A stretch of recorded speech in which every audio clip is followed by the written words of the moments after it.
Today, tinolang manok and 1 piece of egg. And sabaw. Hello everyone! This is my 4th day as a low carber. Wow! And congratulations self dahil you never cheated. Totoo talaga, never. What? Kasi I put in my mind na kailangan kong magawa to. Ginawa ko tong LCIF for myself and for my family too. Wow! Sa dami ng aking nararamdaman sa katawan, ako lang din ang nahihirapan.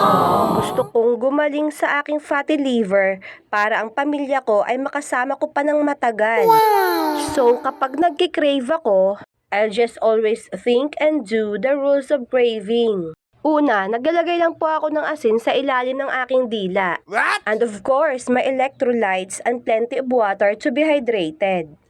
Pangalawa, kakain lamang po ng mga low-carb goodies at mga pagkain na nasa safe list. Bawal mag-cheat! Yes!